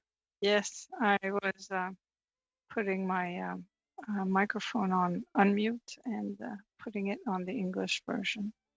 So in terms of the work that's being done at the in OGGO or at the Treasury Board, in terms of diversity, it is quite broad. There are of course, the 4 employment groups. You've mentioned one, which is women, but we also have visible minorities, we have the Aboriginal peoples, and we also have disabled. Diversity, we look at it nowadays, and we talk more about diversity and inclusion, and include in our work that we're doing, and not only the 4 legislated employment equity groups.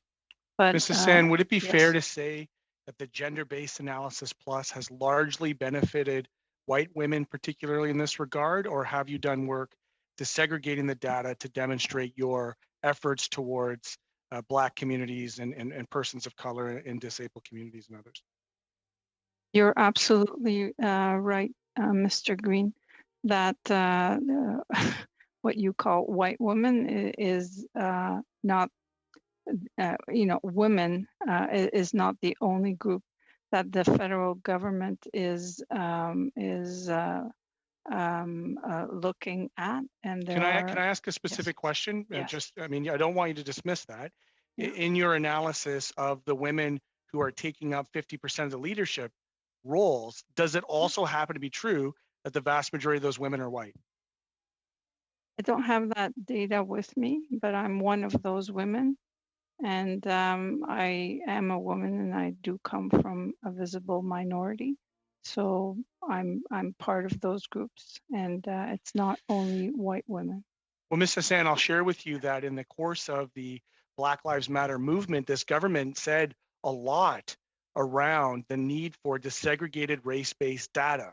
If you don't measure it, it doesn't get done. And while I certainly applaud and celebrate your success as a racialized woman, as a visible minority, there are subsets within the language of anti-racism that include, anti-Blackness, particularly within government, and anti-Indigeneity. And so I'm wondering, have you undertaken any work, as has been signaled by this Liberal government, to disaggregate the data to be able to provide a real clear framework on equity as it relates to employment? I am, the work is ongoing at the Treasury Board Secretariat in terms of the data collection, as you mentioned, and we are very, very sensitive to the issues that were put on the forefront in regards to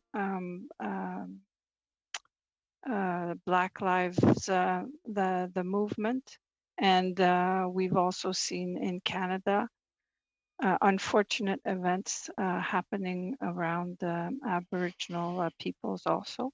Sure. But yes, the work is ongoing, and hopefully, the data the specific data you're looking for, I do not have it with me. Can I ask you then, the Federal Pay Equity Yes. Act, that policy? Yeah. Has there been any early discussions? I know many people, including, Minister Charles Beggar, many other folks have spoken about how they are directing for disaggregated race-based data.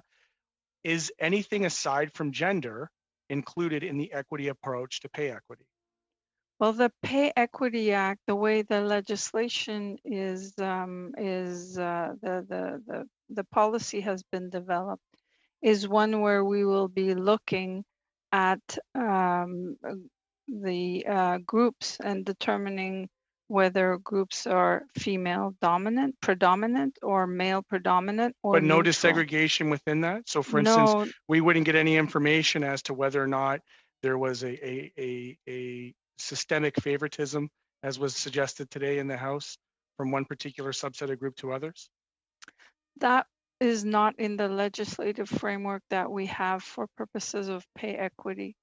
The data you are looking for is certainly available. As I've indicated, I do not have it. Could you provide it to the committee for my own edification? We can look at the data that is available. When employees join the public service, or as throughout the years, we are invited to fill out the disclosure in regards to employment equity, and that data can be very helpful in determining the representation in the various groups and levels. I certainly look forward Thank to you, that Mr. discussion. Green, and appreciate Thank you, Mr. Chair.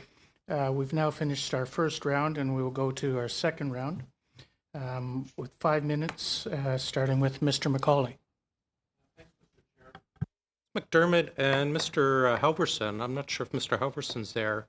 You were providing Finance Committee bi-weekly the updates on the COVID spending programs, the active spending, the budgets, up until prorogation happened, and then that stopped.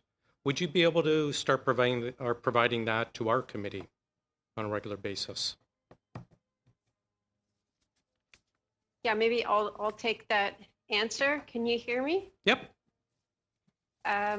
So yes, we Oh, now you've muted yourself. muted myself. Sorry about that. So we were providing those estimates as required by the Emergency Response Act, although we went a little Would you be able to beyond provide the it to our requirements committee? of the Act. If there were to be, some kind of requirement imposed on us, we certainly would. But I would mention that we are actually preparing a fall update as I'm gonna move on. Just a quick question. Yep. Mr. Duclos was not aware, but you're in finance. Do you guys know when there'll be a budget out? Not a fiscal update, but an actual budget? Well, typically we would have a budget in this. No, I'm sorry. I know all of that. Do you know when the budget will be out? I don't think we have a date, but No, what okay, comes that's out no, this that's fall fine. No, that's fine. will Thanks. provide a full fiscal. Okay, Point no, of that's order. fine. Thanks. Point of order, Mr. Chair. The honourable member knows that it is not the job of Treasury Board to give a date on the budget. The honourable member knows well that the Minister of Finance will make that announcement when she is ready. I would just Ms. like that we McDermott, respect for the Treasury folks that are in Board, front of us. Mr. Not a point of Drouin. order. Let's debate. She doesn't work for the Treasury Board, Mr. Drouin. She works for Finance, I believe. Mr. McCauley, continue, please. I'm going to move on. Mr. Purvis, the government's providing, I think it was $500 per public servant to work from home for chairs. Do you know how much that has cost us or how much it will cost us? And if we're buying 200,000 chairs, for example, what's the plan when the public servants return to work with those chairs? So just stepping back, I don't have those costs with me. It's fine. There's no incremental funding that's been provided to be able to cover that. So it's coming from reallocated resources from existing votes. Yeah, if you can get back to us when you have those numbers. A year from now, 6 months from now, hopefully when we have a vaccine and the public servants start returning to their offices, what's going to happen with those assets? I don't have the answer to what's going to happen with those assets. Right. I think there's been an effort. Just if we step back and look at our experience here at Treasury Board, there's been a real effort to use existing equipment and to bring that back. Okay. So I would imagine it would be brought back into use. Great, thanks. I want to get to my colleague, Mr. Paul Hoos was asking about purchasing. Now, there are purchasing guidelines under the contracting policy from TBS, and it lays out the policies for procurement and rules to follow. We heard in this committee when we were asking about the Government of Canada buying PPE with forced labor, and your colleagues in PSPC said, well, you don't have to worry because people in communist China and the government self-attest that they're not going to do that. But that actually, just a simple self-attestation from companies abroad violates the Treasury Board guidelines for contract policy. So I'm wondering, what is your role to ensure that PSPC and other departments are following your Treasury Board guidelines for this? Because again, PSPC is in clear violation of your guidelines for foreign purchasing. We have been working very actively with departments, with our policies and our guidelines to ensure that the COVID response is being able to be addressed as quickly and expeditiously as possible. I'm not an expert with respect to my role as it pertains to contracting guidelines. Okay, but this is Treasury Board guidelines. Who would be within TBS then overlooking us to make sure, to advise PSPC that they're violating TBS guidelines and violating Government of Canada guidelines on purchasing? We have teams that work that have particular oversight with respect to procurement and transfer payment guidelines and policies that work through these matters. But again, guidelines effectively are set out, and it's departments have a lot of responsibility to ensure that they're meeting these guidelines. But I will read as it's written. I'll read right from TBS contracting Mr. policy. Macaulay, you have 10 seconds. Oh. Apparently, you are to work and address management issues on those guidelines. So it's not just a matter of, as Minister Duclos said, of sloughing off another department. TBS is responsible according to your own guidelines. But we can follow up in the next round. Thank you. We'll go to Mr. Johari for 5 minutes. Thank you, Mr. Chair, and I'd like to start also by acknowledging the great work that our officials and our civil servant has been doing over the last 9 months and making sure that the government wheels works. 2 questions, one of them on the main estimates. It is my understanding the Department of Indigenous Services Canada is requesting about $12.7 billion in the 2021 main estimate, which is second only to the national defense. This is an increase of roughly about $550 million from the 2019-20 main estimates. They're also asking about $330 million in supplementary estimate. Can anyone from the department explain what kind of initiatives are being funded through these estimates and why the funding has increased this year? Thank you. Yeah, certainly. I'm very happy to answer that question. You know, one thing that when we step back, when we look at the Department of Indigenous Services Canada, it used to of course be amalgamated with the Department of what we call CERNA, Crown Indigenous Relations and Northern Affairs. And so in the separation and the creation of the new department, there's been a host of measures that that department has taken on at that time, including working on non-insured health benefits for First Nations and Inuit, which used to actually be in the purview of Health Canada. And so every year there is a transfer that goes over from Health Canada to be able to deal with that. But there's also an augmentation in that as well. When I step back and when you look at these supplementary estimates B, in fact, you know, we're going from about 13.5 billion to about 14.5 billion. So that's an increase of about $1 billion on the voted side, of which, you know, you've got about 300 billion that's dealing directly with the COVID response. So funding to support Indigenous businesses. So there are Indigenous businesses that are finding short-term dislocations in terms of their funding and their support. And so there is effectively funding that's being able to help them through their needs. And then the rest is, you know, there's a host of different issues that are listed actually on the page proof in supplementary estimates B that goes into all those measures. But the particular ones, again, are for non-insured health benefits. There's about 256 million there that again is going to provide prescription drugs and dental care, vision care, medical transportation, and medical health counseling for First Nations and Inuit and needing this access. There's also, of course, you know, there's the First Nations Child and Family Services Program as well as Jordan's Principle Initiative that are under the oversight of the Canadian Human Rights Tribunal. And in particular, these two measures account for about 240 million for the Child and Family Services, as well as an additional 74 million for Jordan's Principle, up and beyond the amounts for Jordan's Principle that have been outlined already as part of supplementary estimates A and included in part of main estimates. So altogether, it's going towards a whole host of measures to support effectively, you know, ensuring that First Nations and Inuit are looked after with respect to a whole host of health, but also Thank you, Mr. social and education. I got about a minute, and I'd like to ask one final question. Sure. In supplementary estimate B, it provides for about $19 million for the Phoenix stabilization. This is an area that I've been following since 2015.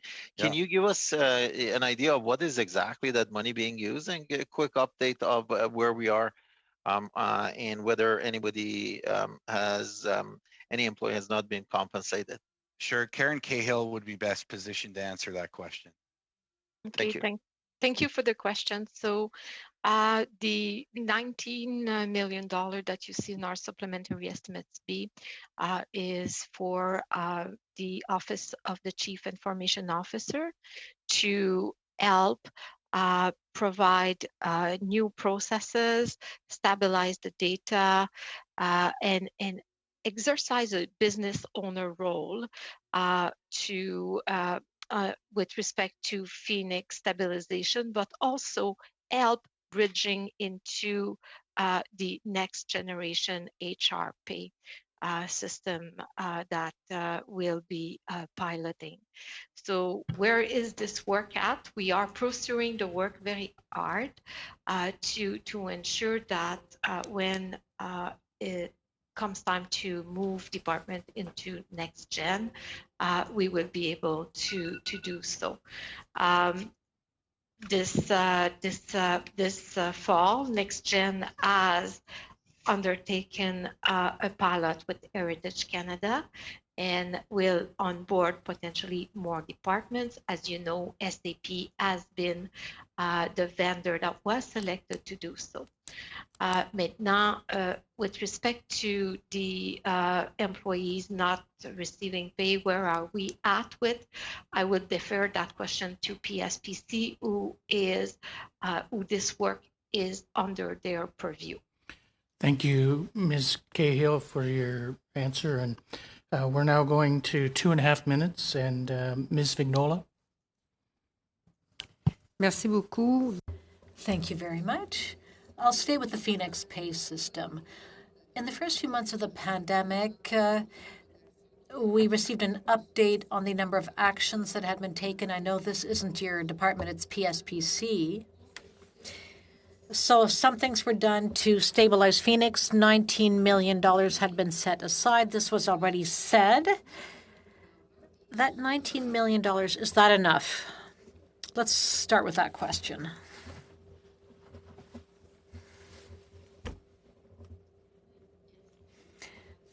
Thank you. My brief answer is no, because that amount is only for 1 year, and the work will be ongoing after that. So we'll probably have to ask for more money after. Now, with regard to the replacement system for Phoenix, is there a deadline? Do we have a company? Do we have a replacement system that seems good? And if so, when do you think Phoenix will be entirely replaced? When will everything be fixed? Well, unfortunately, I can't speak to a deadline. On April 1st, 2020, the responsibility for the new pay system, the next gen system, was transferred to Shared Services Canada, which is now implementing the pilot projects, and Shared Services is going to manage the deadlines, the timelines. But again, that's a question for Shared Services when they appear before this committee. Thank you. Final brief question. Last year and from the beginning of this meeting, all I've heard about was a new generation pay system. What exactly does this mean? Because at the end of the day, it's a matter of paying employees for their work. Why is this new gen system so fantastic? Oh, I'm sorry, I can't give you any details. Again, that would be a question for my colleagues at Shared Services Canada. However, that's the name they've chosen to give to the new pay system. Again, you should put that question to my shared services colleagues. Thank you. That's all for me. Nola, and we'll now go to Mr. Green for 2.5 minutes. I think maybe the floor stuff is muted, but I'm going to assume that you've turned it over to me, Mr. Chair. I appreciate that. Listen, I know it's been quite a hot seat here, 2 hours late on the evening, and I'm actually satisfied with my opening rounds of questioning to the staff, but I did want to provide a message of support and solidarity to all the frontline public service sector workers. So I would ask that you give, through this experience, feedback to your staff that we certainly do appreciate the tumultuous time of COVID, and that although it's our responsibility, at least myself in opposition, to hold government accountable, that's certainly never and not a reflection of frontline workers and staff that you all are leading in your respective departments. So I appreciate the candor, and I anticipate getting to know you all over these, hopefully, barring a snap election, stranger things have happened, that we get a chance to work together over these next weeks and months to continue to deliver the type of quality services that Canadians have grown to expect and demand. So with that, I will relinquish the remainder of my time and just thank all the public sector workers who have helped steward us through this, this very tumultuous time. Thank you, Mr. Chair. Thank you, Mr. Green, and appreciate your kind words for the officials that are here today and those that work tirelessly for us. We still have Mr. McCauley and Mr. McKinnon. So, Mr. McCauley, you have 5 minutes. Just point of clarification, Chair. I know we've now been sitting for officially 2 hours, and at 9:04. So I'm just wondering if committee members do have more questions, then perhaps we could invite the officials later at a regular time. But it's now officially been 2 hours, so normally our time would be up, and we would probably dismiss our witnesses. So I'm just wondering what is the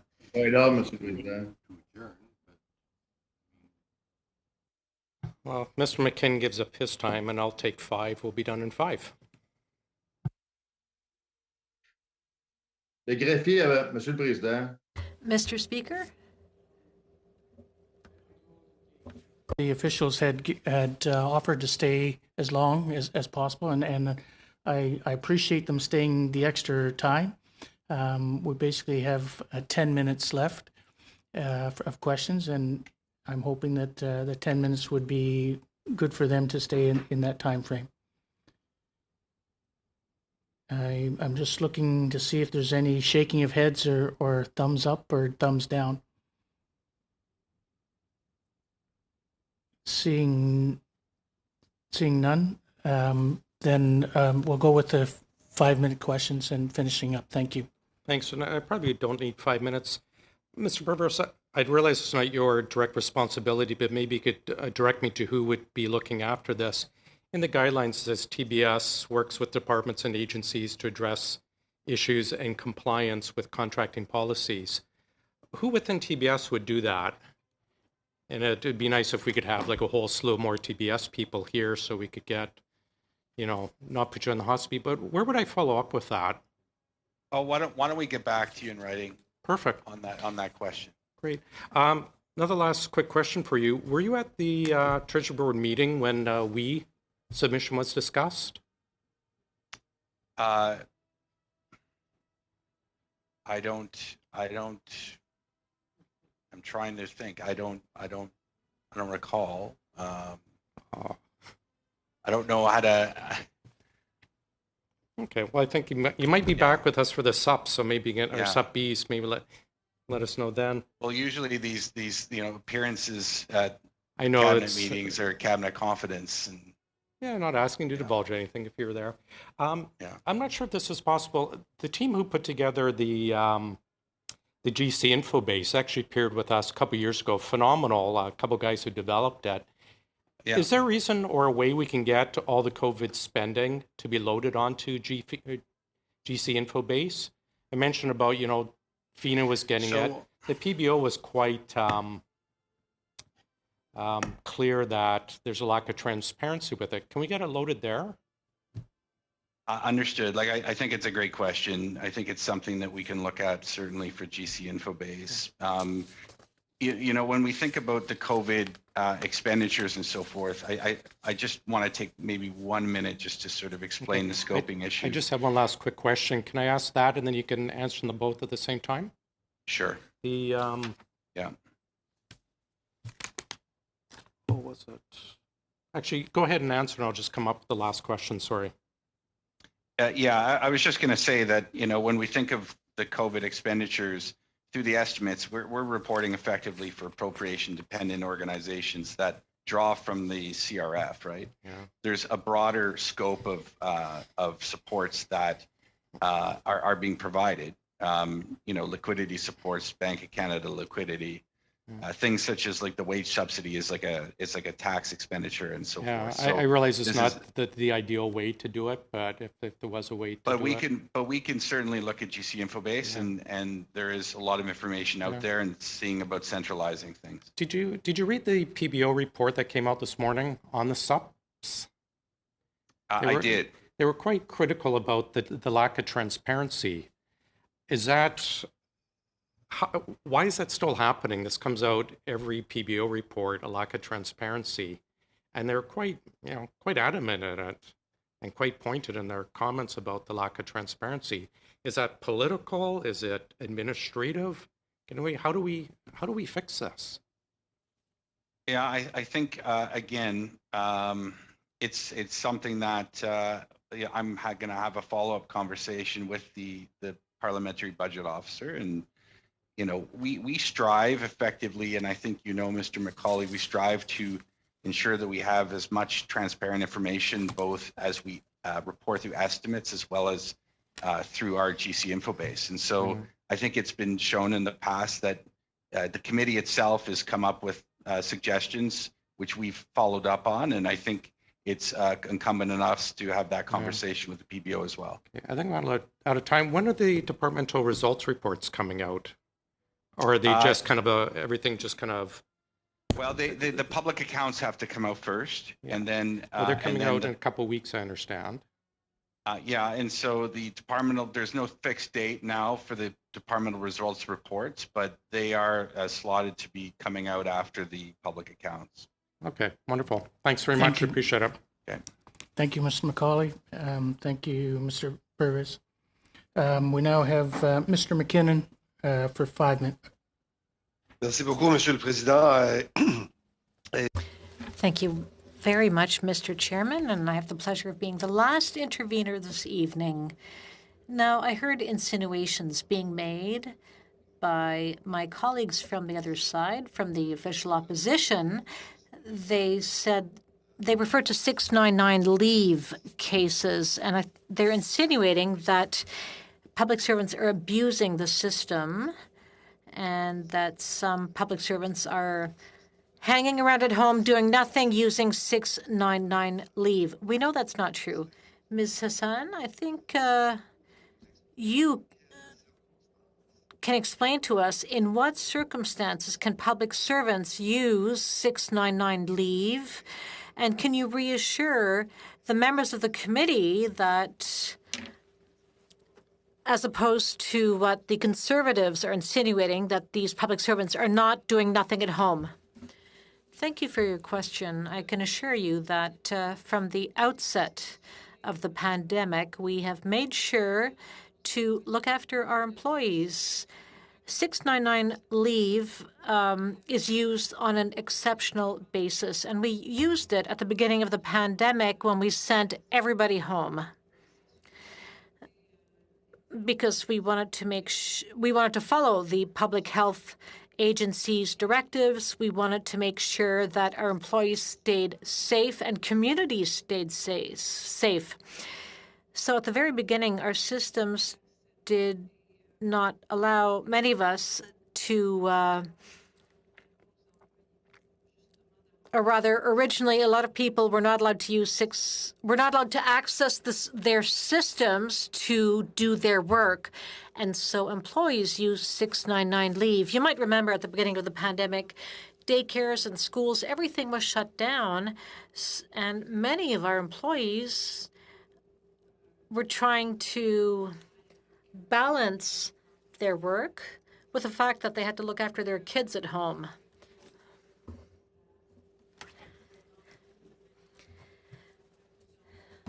Now, the pandemic has been around for several months. It's part of our lives now. And so we have adjusted directives. to how this situation has changed. Now, schools and daycares have opened again, so we have adjusted criteria public servants can use when they want to take 699 leave.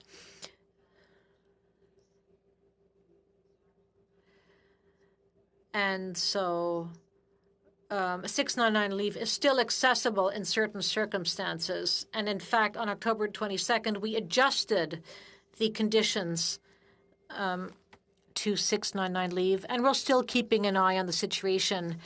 699 leave will be awarded on an exceptional basis. For instance, if some employees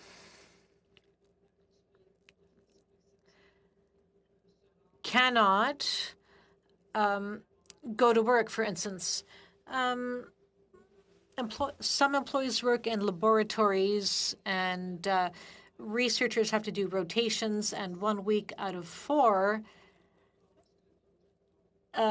some people can't go on site because other people are there. There's a rotation. I'm sorry, Madame Hassan, I have to cut you off. What I seem to understand is that the government of Canada is making the necessary adjustments as any modern, enlightened employer would do.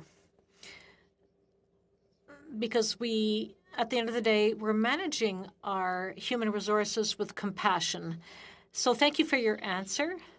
I have a final question. I thought I heard Mr. Lloyd insinuate that the government would be selling off some buildings, some assets, as a direct result of the pandemic. So I'm putting the question to you, Ms. Hassan. I don't know if you can answer the question, you or any of your colleagues. So is it true that the government is thinking of selling some capital assets as a direct result of the pandemic? Well, the management of the government's real estate assets. Any questions with regard to that should go to PSPC when they appear before the committee. Thank you. And thank you so much. Mr. Chair, Mr. Chair.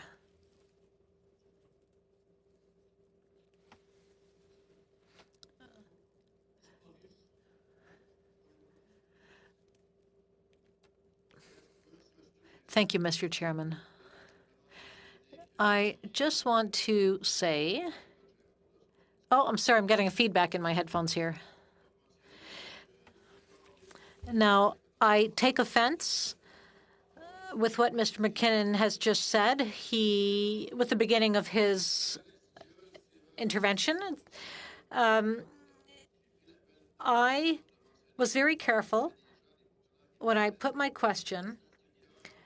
I'm sorry, I have the floor. That's not a point of order. I just want to say that some people were home. They had no other choice. I was just asking a simple question. We have come to the end of the meeting, and I appreciate everyone's comments and questions. If I look, it's 9:16, and we called the meeting to order at 7:09. So for us to completed this with just 7 extra minutes, I appreciate that with all the questions. We will be sending a letter to the minister to further ask him back for looking at discussing the supplementary estimates. And we will look forward to hopefully seeing many of the officials that we saw here today back again. And so I want to personally thank you all for being here. Mr. Purves, Ms. Paulin, Ms. Cahill, Ms. Hassan, Ms. McDermott, and Mr. Halverson. Thank you all for staying the extra time. The way this day sort of transpired and went a little bit longer than we expected, but I do appreciate all of you spending the extra time with us here today. I also would like to thank all the officials here in the room, as well as the interpreters and clerks and staff that are here for staying extra time. And with that, I will call the meeting adjourned.